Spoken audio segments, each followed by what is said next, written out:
नमस्कार, ये आकाशवाणी शिमला है।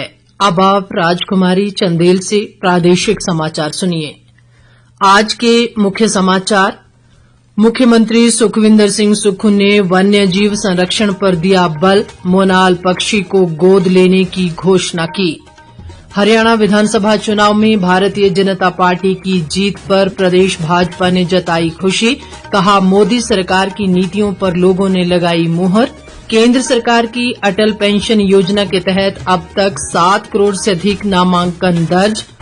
और कांग्रेस प्रवक्ता कुलदीप राठौर ने एसजेवीएन पर लुहरी जल विद्युत परियोजना से प्रभावित लोगों के हितों से खिलवाड़ करने का लगाया आरोप।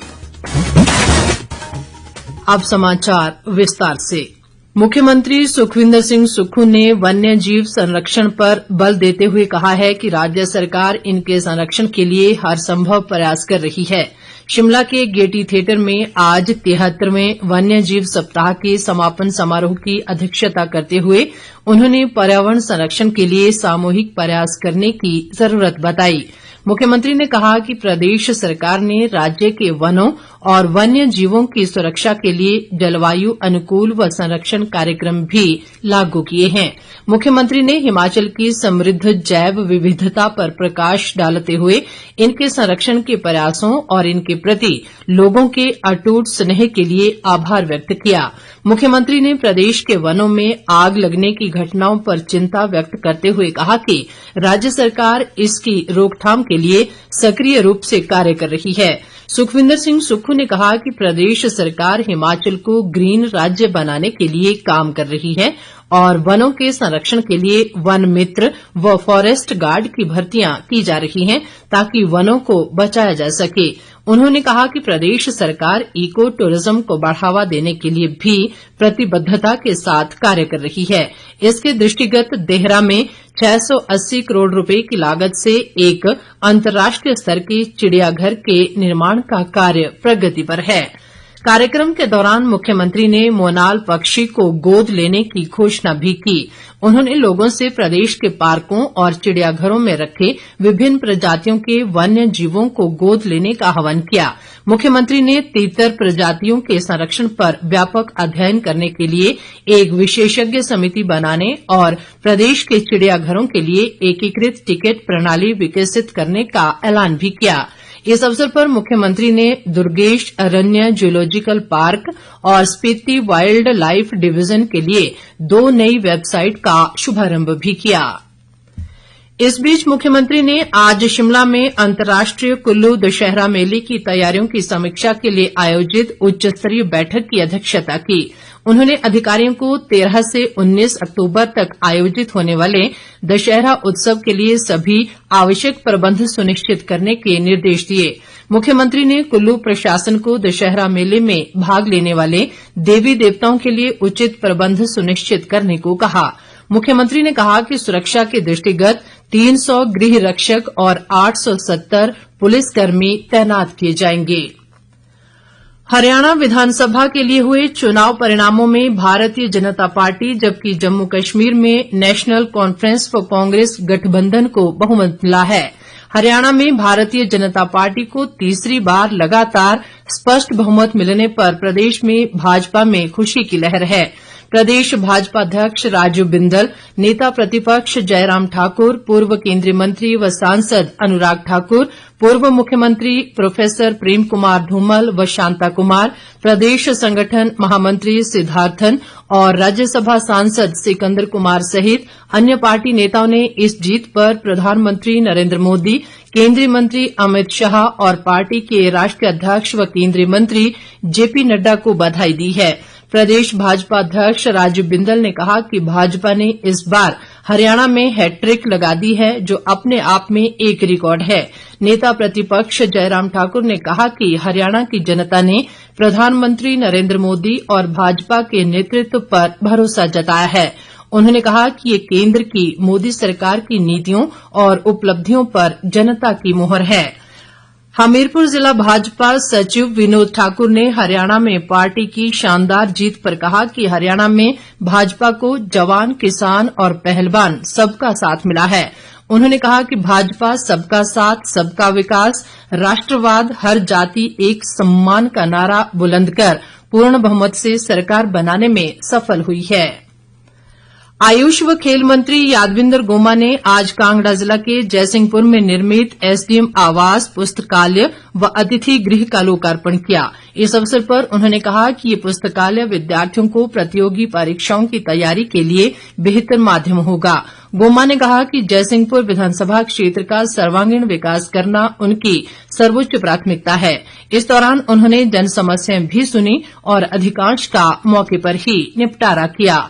बाकी समाचार अंतराल के बाद। प्रादेशिक समाचार बुलेटिन में एक बार फिर आपका स्वागत है। बाकी समाचारों में, अटल पेंशन योजना के तहत अब तक 7 करोड़ से अधिक नामांकन हो गए हैं। पेंशन फंड नियामक और विकास प्राधिकरण द्वारा जारी आंकड़ों के अनुसार चालू वित्त वर्ष में अब तक 56 लाख से अधिक नामांकन हुए हैं।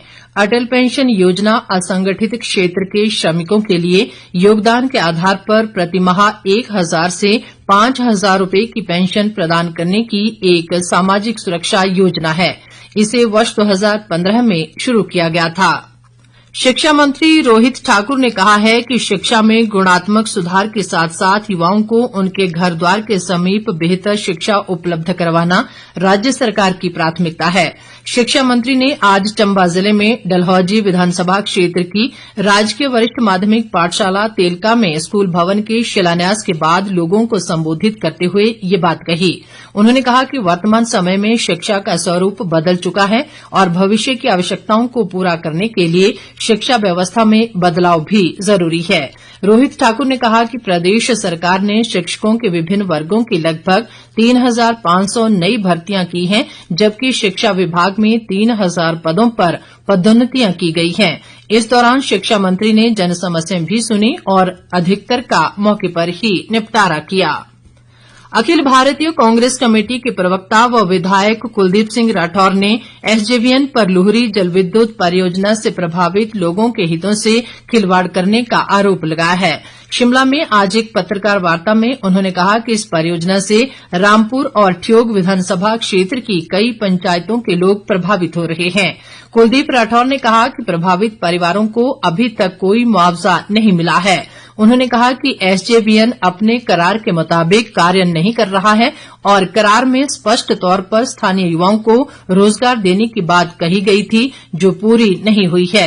राठौर ने कहा कि शिमला के उपायुक्त की अध्यक्षता में एसजेवीएन के अधिकारियों के साथ हुई एक समीक्षा बैठक में उन्होंने इस परियोजना से प्रभावित लोगों की समस्याओं के निराकरण की मांग की है। कुल्लू जिला के विभिन्न स्वयं सहायता समूहों के सर्वश्रेष्ठ बुनकरों द्वारा तैयार उत्पादों की चंबा के लोग जमकर खरीदारी कर रहे हैं। चंबा जिला मुख्यालय में आयोजित मेले व प्रदर्शनी के दौरान हाथों से तैयार किए गए कुल्लवी शॉल, मफलर, जैकेट, पाजामे, टोपियां व सूट बिक्री के लिए रखे गए हैं। सर्दियों के मौसम के दृष्टिगत लोग काफी संख्या में इस प्रदर्शनी व मेले में पहुंचकर उत्पादों की खरीद कर रहे हैं।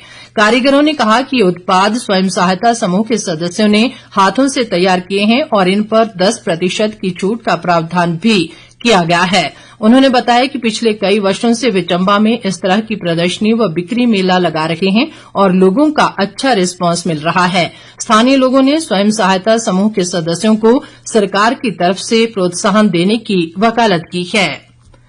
हिमाचल प्रदेश इलेक्ट्रिसिटी बोर्ड द्वारा आज हमीरपुर में प्रदेश को पूर्ण हरित राज्य के रूप में स्थापित करने की ओर बढ़ते कदम विषय पर एक कार्यशाला आयोजित की गई। इस अवसर पर विधायक कैप्टन रणजीत सिंह ने कहा कि प्रदेश सरकार द्वारा चलाई जा रही विकास योजनाओं को पंचायत स्तर तक पहुंचाना आवश्यक है ताकि आम लोगों को इनका लाभ मिल सके।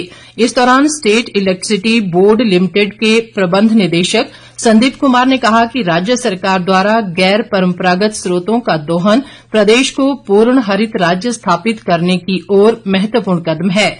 उन्होंने कहा कि प्रदेश सौर ऊर्जा, बायोगैस और हाइड्रोजन से ऊर्जा दोहन की ओर बढ़ रहा है। संदीप कुमार ने लोगों से सरकार द्वारा चलाई जा रही सौर ऊर्जा दोहन की योजनाओं का लाभ लेने का आग्रह किया। शिमला जिला भाजपा अध्यक्ष प्रेम ठाकुर ने प्रदेश सरकार से सोलन पीरन ठूंड बस सेवा को बहाल करने की मांग की है। एक बयान में प्रेम ठाकुर ने कहा है कि बीते 28 वर्षों से कसुम्पटी विधानसभा क्षेत्र के पीरन गांव को चल रही बस सेवा बीते 1.5 साल से बंद पड़ी है, जिससे विशेषकर पीरन और सतलाई पंचायतों की जनता प्रभावित हो रही है। उन्होंने कहा कि कांग्रेस सरकार ने सत्ता में आते ही सोलन पीरन ठूंड बस सेवा को बंद कर दिया, जो इस क्षेत्र की जनता के साथ बहुत बड़ा अन्याय है। अंत में मुख्य समाचार एक बार फिर। मुख्यमंत्री सुखविंदर सिंह सुक्खू ने वन्य जीव संरक्षण पर दिया बल, मोनाल पक्षी को गोद लेने की घोषणा की। हरियाणा विधानसभा चुनाव में भारतीय जनता पार्टी की जीत पर प्रदेश भाजपा ने जताई खुशी, कहा मोदी सरकार की नीतियों पर लोगों ने लगाई मुहर। केंद्र सरकार की अटल पेंशन योजना के तहत अब तक 7 करोड़ से अधिक नामांकन दर्ज। और कांग्रेस प्रवक्ता कुलदीप राठौर ने एसजेवीएन पर लुहरी जलविद्युत परियोजना से प्रभावित लोगों के हितों से खिलवाड़ करने का लगाया आरोप। इसके साथ ही ये समाचार बुलेटिन समाप्त हुआ। नमस्कार।